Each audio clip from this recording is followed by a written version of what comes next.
So we don't want this app component to be having to run double duty. We'd rather have these elements sent to display components so they can do their own piece. So what we'll do is we'll break this into two components, one that's called display and one that's called controls or buttons, however you want to call it. So what I'll do here is I'll go into my source and I will create a component called display.js. And this is just a functional stateless component that's going to receive some props and do something with it. Export default display. I'll come to my app and I'll import it so I can use it. Import display from display.js. And I'm going to use it right here. Just by the word, what do we think is going to be in display? What's going to be in this component? Yeah, it's going to display our number. So I'm going to cut that out of here. Make sure I get the full tag. Cut it out of here. And I'm going to go put it inside of display. And the whole world breaks. Why is it breaking? Yeah, is there any this in a functional component? Let alone is there any this.state in a functional component? No, so that's going to have to change. But first, I need to tell display what it should display. I need to give it some props. So what prop does display need? What data does it need from state? It needs this. So what would be a sensible thing to call that prop? Counter, okay. So you're going to receive a prop.counter that's getting its data from where? This.state.counter. Now it's receiving the counter, so I can go to display. And what do I need to replace this.state with? Props. And sure enough, our count shows up. And we're like, does this throw off everything? Does it still work? Yep, still works. Because this upstates the counter is passed as a prop, and display does what it does best, displays. So we didn't change the functionality, we just changed the way that we are organizing it.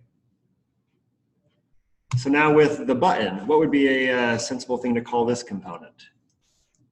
Maybe controls. So we need to make a controls component that can do this functionality.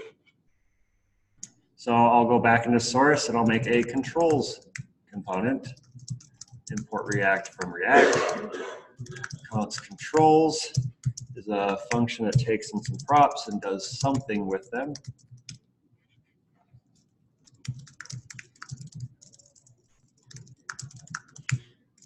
Right?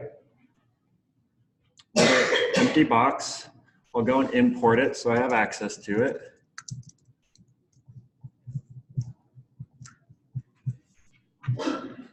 Okay, so now we've split it to the second component.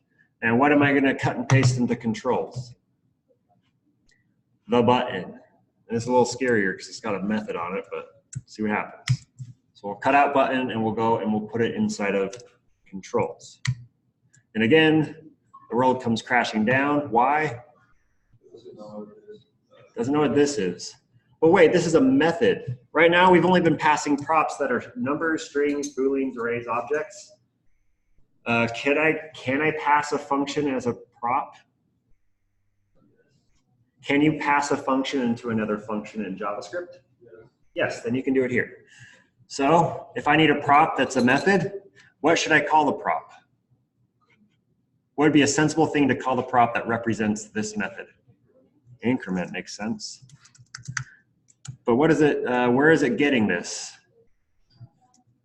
This dot increment. Cool. So just like I passed a number to display, I can pass a method to controls.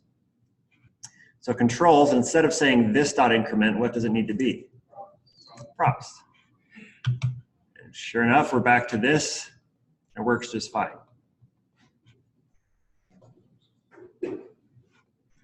right? So you can pass any number amount of props you want to a component, and it can be any data type: number, strings, booleans, arrays, objects, and functions.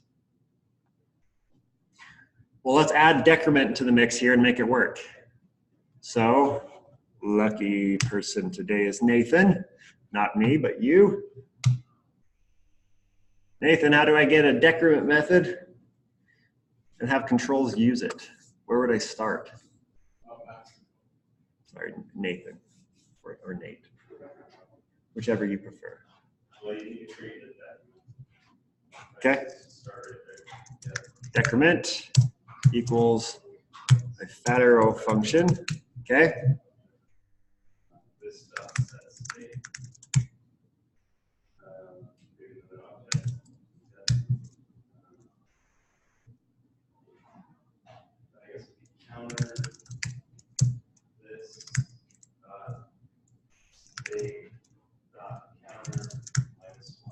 Cool. Okay. Now how do I use this?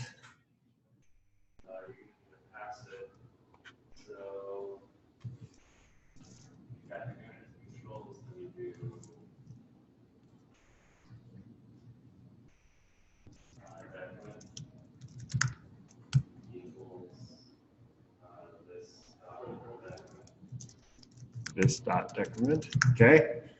Am I done in this component now? Yeah, so am I done in this component? Cool.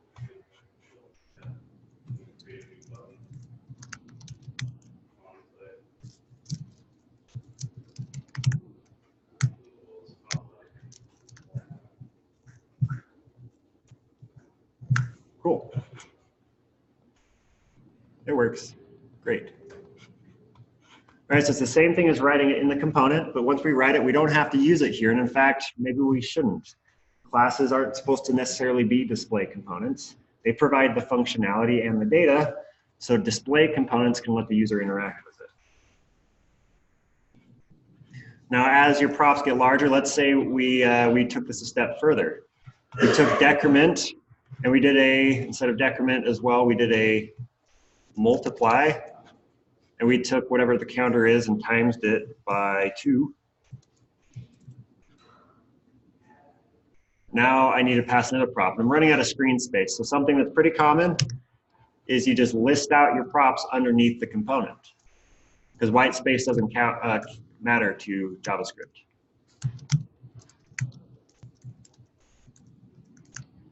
So now I have a multiply method I'm passing down to controls.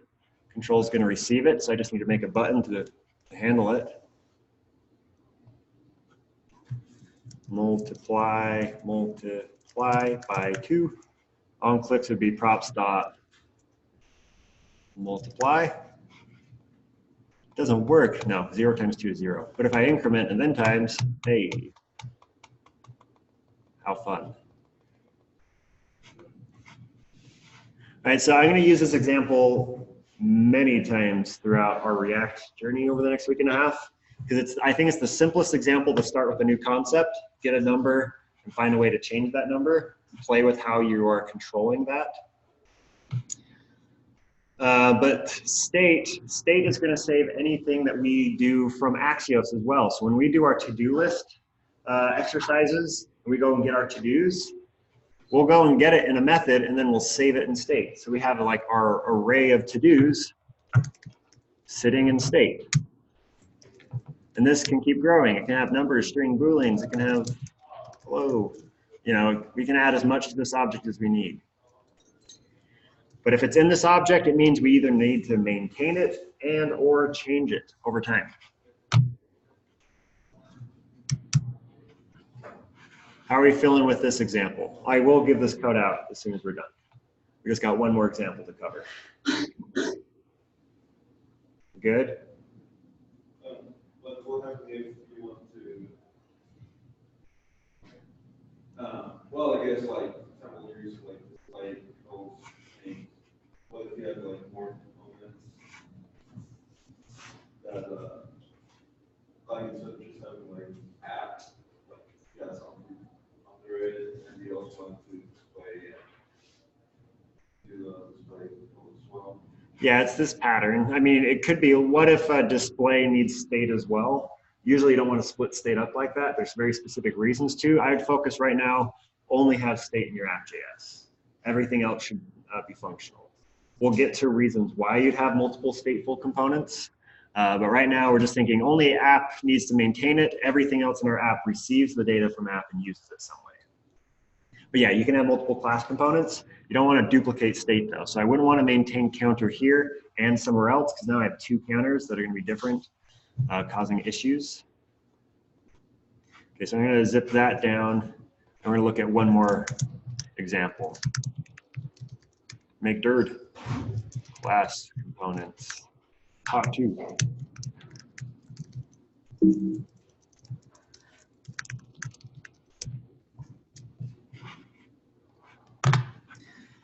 Let's stop the dev server here so we can use the other one.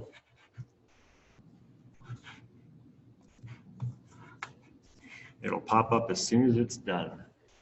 Because right now we're just changing a number, but I want to show you that state can be used for anything. Because the next exercise you get to do, have you enjoyed those DJ exercises where you like create boxes and make stuff happen? Because there's another one, and you're going to do it today. DJ React. You have to make 8 buttons that do things to, DJ Colorboard will make use of 4 grid squares. Master DJ will use 8 buttons, but you'll start off with small time DJ. You have 1 button that'll change all 4 squares to one or the other color. So we're going to do this together and see how do we have a button change state that actually affects a color change on a div. To get you started on this, and then let your imagination go wild with the rest. Absolutely wild. So let's do our setup work. We go into the source folder and say no to what you gave me.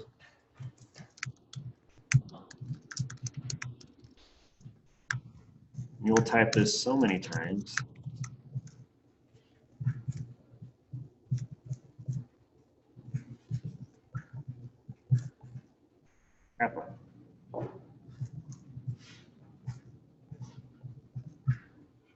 Okay. For which one?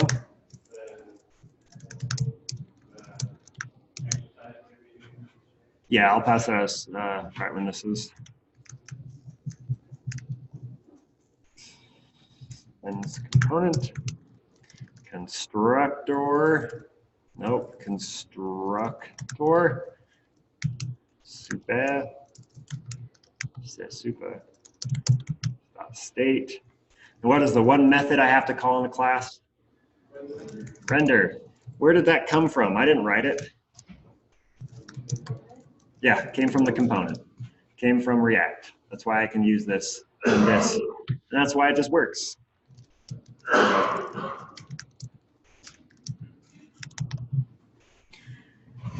Okay, so what I'm going to have is, right now we'll just do it as a div. We'll break it into a component shortly. And I would like to effect a style change on this div.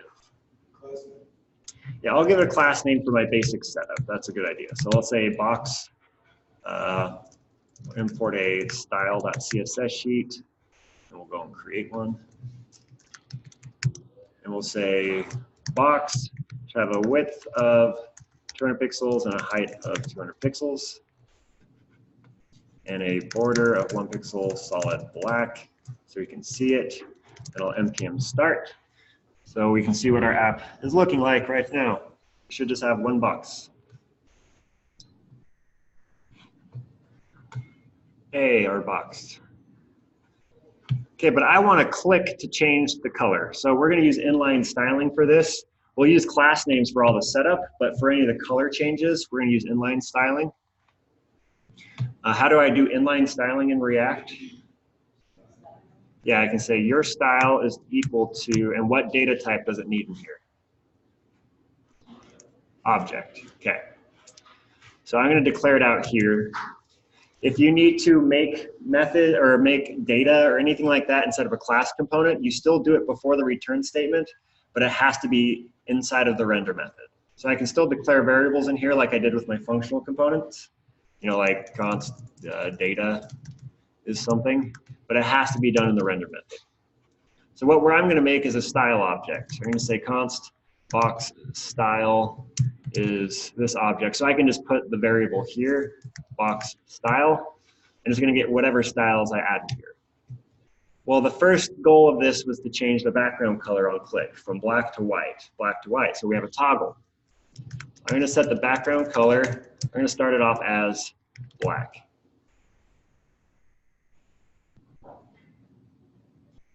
Can I change this?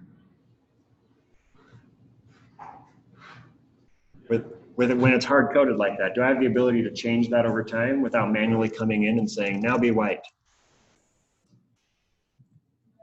No. So this has to be tied to something that can change. What can change over time?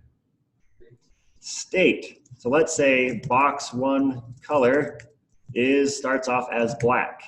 Now how would I make the background color get this color but from state? Okay. So now my background color is dynamic. If I change state, the color will change in the box. So I'm going to make a method called black and white, that if this box is black, it should turn white. But if it's not, if it's white, it should turn black. So we have to build like a toggle, which is interesting. Okay, well, what is the only way to update state? This dot set state. Bam.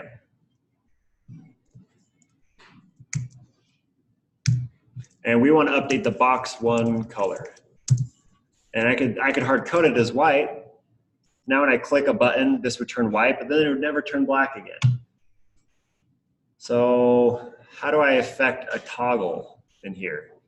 How do I have it check itself? Hey, if you were white, be black. If you were black, be white. Can I write an if statement in here?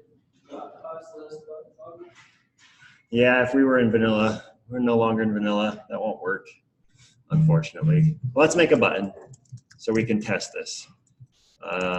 Black and white that has an on click of this dot black and white.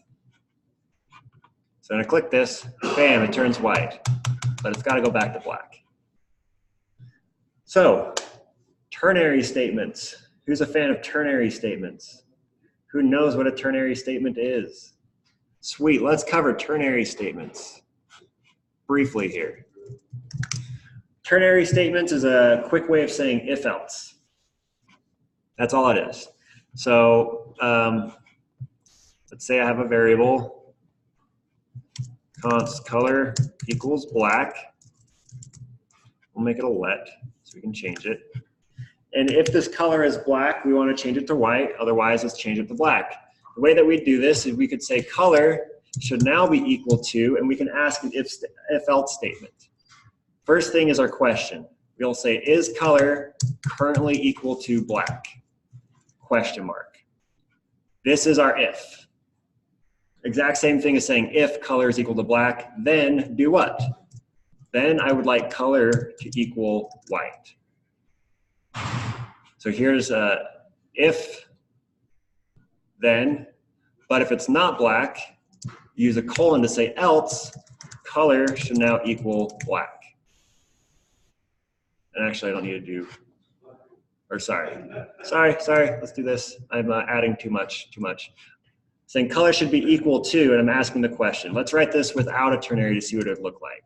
So if color is equal to black, color should equal white. Else, color should equal black. This statement and this statement are the exact same thing.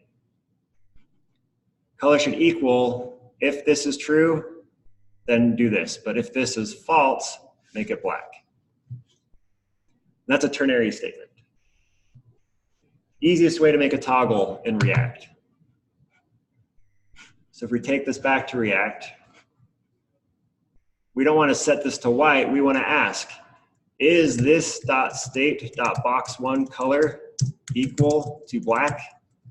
If so, make it equal to white.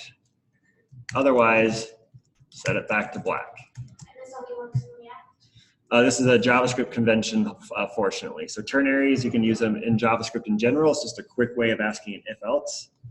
I could fill out a whole if-else statement here, but I'd have to put it in another method, and it gets a little messy. It's easier just to say one line, let's do it. So now my button is a toggle. If it was black, it turns white. If it was white, it turns black. So how would you just, okay, so step back, right? Just want to like click the square. Would you put that on? Oh yeah, you just want the square itself to be the clickable? Yeah, so we just say on click, you're on the div instead. Now the div is the clickable. You can make anything clickable. Question. Yeah. Can we just also write like switch or if else thing outside, like inside the black and white function, but outside of the Yeah, if you don't want to do it here, then tear your if else statement out here. Say let new color, don't assign it, and if the this.state.box1 color is equal to black, new color should be white.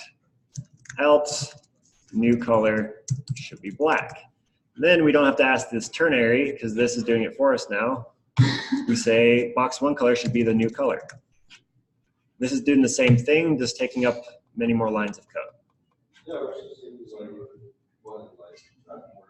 Yeah, so you could ask, the nice thing about this is now we can ask more than just if else. Ternaries, you're stuck. It's only if else, it's a toggle. But if you have to ask, like, if it was pink, turn it blue. If it's blue, turn it orange. If it's orange, turn it pink. You'd have to do this to ask enough questions and assign it appropriately. So the DJJS is going to say make 4 of these. And the first step is to have all 4 change the same color. But then there's other ones where only 1 should change. The other 3 should remain the same. So just like I have box1 color here, what if I had a box2 color? Also starts off as black. And I will make a second box here.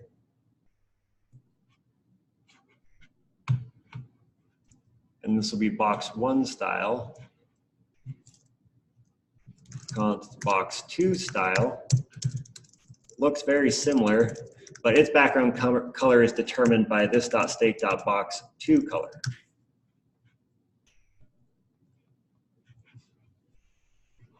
And it's hard to see because we don't have any margins. Let's hurry and add that.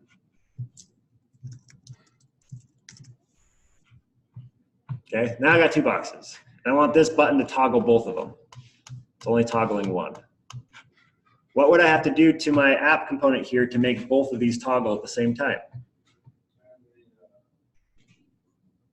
Your black and white function inside this slave app.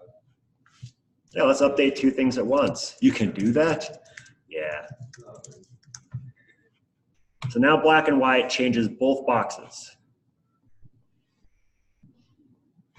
And you'll do this for 4 boxes, and it'll help you kind of set up your state. You know, make 4 items in there. The assignment shows you another way to do it. Feel free to follow either example. And then this one method is for changing all 4 boxes from black to white. But from there, it does ramp up a little bit, because from there, the second is a party DJ, add a second button. The second will turn the top half, so the first 2 squares purple, the bottom 2 will be unaffected. So if we're thinking of that in React, it's just a set state that only updates 2 items instead of all 4. Yeah, so I'd end up having box 3 color black, and box 4 color black. They're all starting at the same, and I want all of these to update, so I'll update all 3 boxes on this event. So now, even though I have 4 boxes, and I'm doing a lot of duplication here, making sure they're all tied to their own little piece of state, their own little style. Now I've got 4 boxes, but since I'm saying update all 4, whoops, when I click the button, all 4 change. But if I said only update the first 2, now only the top 2 are changing. So this is going to take a little time. You're going to run into some walls. This is not the only way to do it, so play around, experiment. Use class names instead of inline styling if you want. You can make classes for everything and toggle class names like we're toggling colors. But you're going to end up making like 6 or 7 methods depending on how far you get in this exercise. So here's one method for black and white. Here's for the top 2 purple. This one adds 2 more buttons for a total of 4 buttons now. These next 2 will change the colors of the bottom squares blue, but individually. So you're only updating 1 piece of state. If you make it to big time, I mean, big time is about as far as you can take this. I would not try to do this unless you have all the time in the world. Your buttons will play sounds. That is tough in React. It's a whole other concept to learn called refs and audio. We will cover in time, but if you're really interested and just want to go get it, sure. And then the goat, I've never actually seen this done, so if you do, show me. These are not required. I would try to make it to big time DJ though, because that will get you up to like 8 buttons that all do different things. But Eric says the more modularized the exercise is, the better practice it will be. What does that mean, modularize? Yeah, how many components do I have right now in this example? 1. And as you can tell, it's already getting behemoth sized. So what would I break into a component? Wouldn't it be nice just to have 4 boxes here, and then the boxes figure out their styles? My app.js stays simple. So let's do that, and then we'll give you the exercise and call it good. So source, I'll make a box.js. It's going to be what kind of component? What kind of component is this? Stateless, which is also functional, which is also just let me display. Okay, so now I'll import box so I can use it.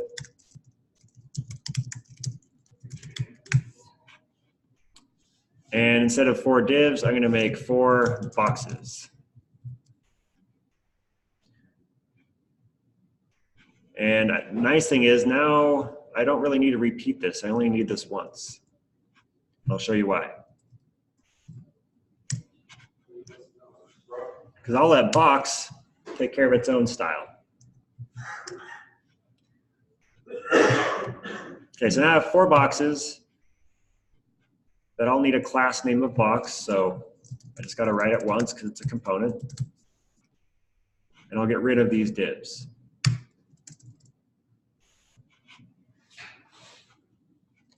But what's breaking in my box right now? This doesn't know what It needs to know its color, yeah.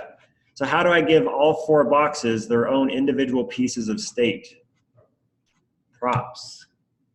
It's the same code, but given different props, it will display differently. So this will have a background, or let's say color equals this.state.box1 color. And all the other boxes will get the same props, but with one major difference. What's going to be the difference between these 4 boxes? Box 2, box 3, box 4. Yeah, they all get a different piece of state. So it's the same code, but they're receiving the same named prop, but the prop is tied to a different piece of state. So they have the ability to change individually if needed. So now instead of this.state.box1 color, what is it going to be? Props dot what? color. Color.